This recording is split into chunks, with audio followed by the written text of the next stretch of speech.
साथियों नमस्कार, मेरा नाम है सुरेंद्र कुमार और आप देख रहे हैं आओ बात करें।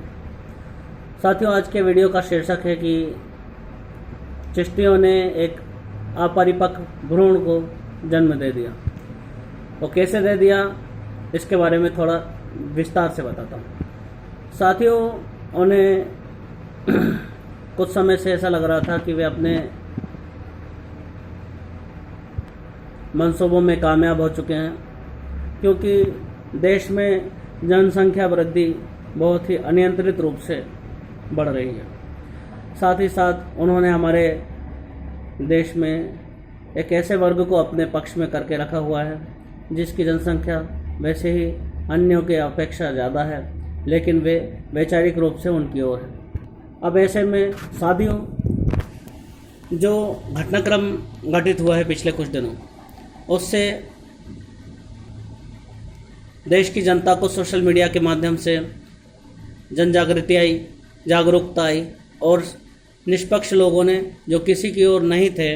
ऐसे लोगों ने अपना पक्ष क्लियर किया। लेकिन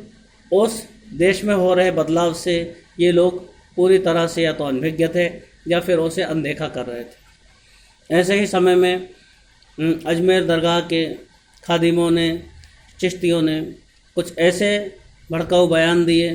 जिनकी वजह से देश की जनता को मन में बहुत ठेस पहुंची और उन्होंने अपना पक्ष, अपना लक्ष्य निर्धारित किया, जिसके फलस्वरूप अभी वहाँ अजमेर दरगाह पर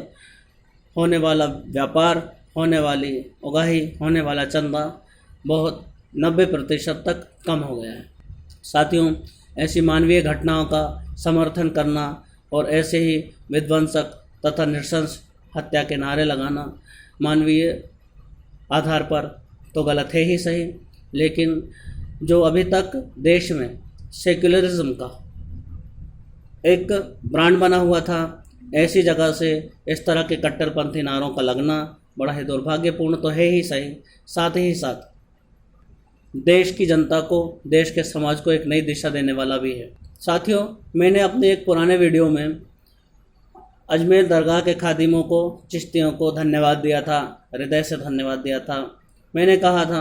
कि हमारे समाज को जगाने के लिए आपका बहुत बहुत धन्यवाद, हमारे समाज को जागरूकता देने के लिए आपका हृदय से धन्यवाद। मैंने ऐसा इसलिए कहा था साथियों, क्योंकि उन्होंने इस तरह के बयानों का समर्थन करके ना सिर्फ अपना मुखौटों को उतारा है, साथ ही साथ हमारा जो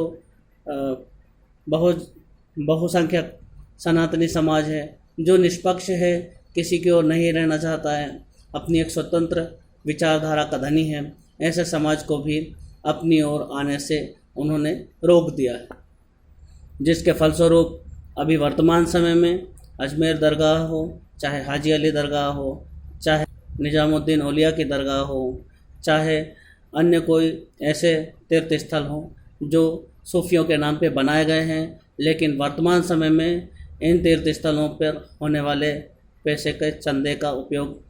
देश विरोधी तथा सनातन विरोधी गतिविधियों में भरचक रूप से किया जा रहा है। इसकी जांच एजेंसियों के द्वारा की जा रही है, सरकार के द्वारा इन पर नियंत्रण लगाए जा रहे हैं, लेकिन ऐसे में हमें चाहिए कि हम अपने देश की जांच एजेंसियों का और सरकार के द्वारा लिए गए निर्णयों का पूरी तरह से डटकर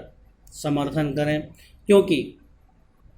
हमें किसी से लड़ना नहीं आता है, सर तन से जुदा करने की हमारी संस्कृति नहीं रही है। ऐसे में हमारा पक्ष एकदम साफ हो जाता है कि हमें अहिंसा और सत्य के साथ रहना है, शांति से रहना है, ताकि विश्व में कभी किसी तरह का उपद्रव ना हो और उसमें हमारे सनातनी समाज की एक बड़ी भूमिका हम लोग निभाएंगे। तो साथियों, इन चिश्तियों का जो गणित बनाया हुआ था वह सोशल मीडिया के द्वारा पूरी तरह से ध्वस्त कर दिया गया है। जनसंख्या वृद्धि की जो दर इन लोगों ने अपने गणित में निर्धारित करके रखी हुई थी, वह पूरी तरह से ध्वस्त हो गई है। जो निष्पक्ष लोग इन्होंने अपनी तरफ करके रखे थे, वे पूरी तरह से फिसल कर दूसरी ओर जा चुके हैं। इसी के साथ आज्ञा चाहता हूँ। जय श्री राम, वंदे मातरम, भारत माता की जय।